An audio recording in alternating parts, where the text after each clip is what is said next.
You've probably heard of the Feast of Fools, right? That wild medieval festival where everything got turned upside down?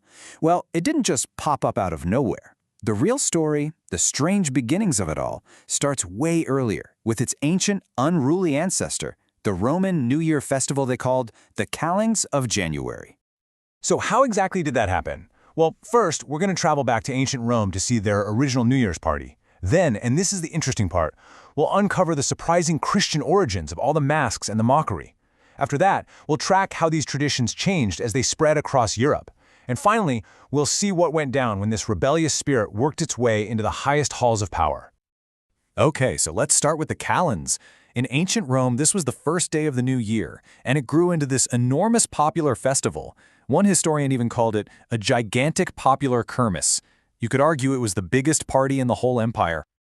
Now, the Calends was a festival of total contrasts. On one hand, you had these very solemn, official rituals, like new consuls sacrificing bulls to Jupiter.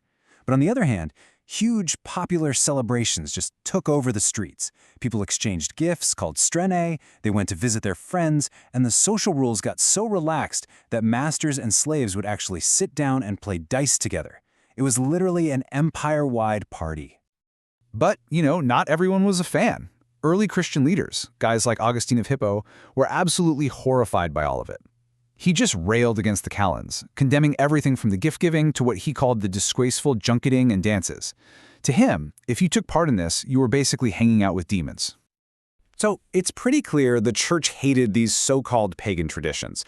But here's the thing, when we actually look for where the most famous parts of these festivals came from, the masks, the cross-dressing, the animal costumes, the historical record gives us a massive surprise.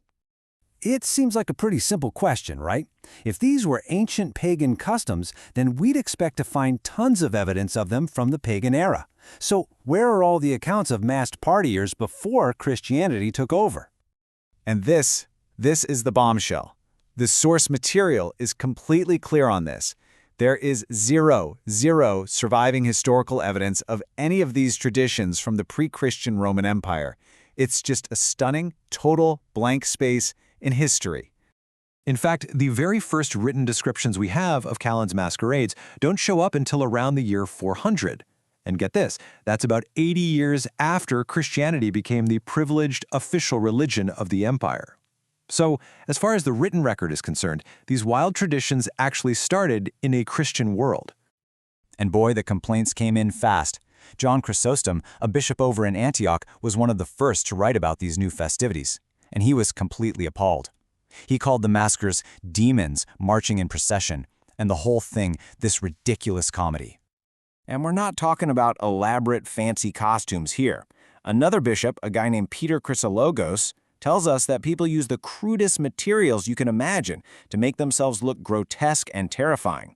They'd blacken their faces with charcoal, they use straw, animal skins, old rags, even dung, anything, as he put it, connected with human shame.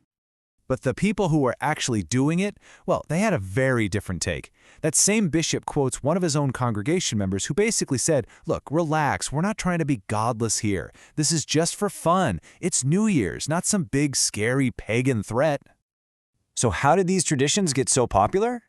Well, these new ways of celebrating started to evolve and travel north, and they took on all these different local flavors as they moved through Europe.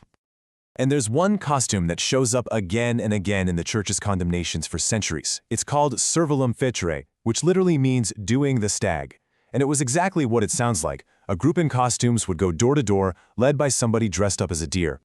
So you really had two main types of mockery that developed. First, you had this folk tradition of dressing up as animals, stags, heifers, whatever wild beasts were around. And then you had something a little more political. Roman soldiers would stage these parades that openly made fun of the government, and sometimes they'd even appoint a mock emperor for the day. What's really cool is we can actually watch these customs migrate north. The trail of evidence is literally in all the prohibitions that bishops kept issuing. We see condemnations pop up in 4th century Barcelona, then in 5th century Arles, then 6th century Mende, and all the way into the 7th century, a bishop near Paris was still trying to forbid it. Okay, now here is where the story gets truly weird. You'd think these traditions would just stay with the common folk. right? Constantly being condemned by the church. But that is not what happened at all. This spirit of festive craziness found its way into the most powerful places you can possibly imagine. And we have two absolutely incredible examples of this. First, a shocking display of mockery that took place in the court of the Byzantine emperor. And second, a completely bizarre set of games that were officially sanctioned by the Pope's own church in Rome. So get this. In 9th century Byzantium, the Emperor Michael III and his court jester, Grillos, staged a full-on mock liturgy. They dressed Grillos up as the patriarch, they served vinegar and mustard for communion, and they paraded him through the streets. The most infamous prank was when they tricked the emperor's own mother into bowing to this fake patriarch, who then turned his back on her and farted. Then, fast forward to 12th century Rome, and you find an officially approved ceremony called the Laudes Cornomaniae, or the Feast of the Horns. A sacristan, wearing a horned garland of flowers, would dance around wildly. Then, an archpriest would get on a donkey backwards and try to grab coins from its head, probably falling off to the laughter of the crowd. And this was all church-sanctioned entertainment. So that's really the crucial point here. This kind of thing wasn't just tolerated from a distance. The church brought it right into its own world.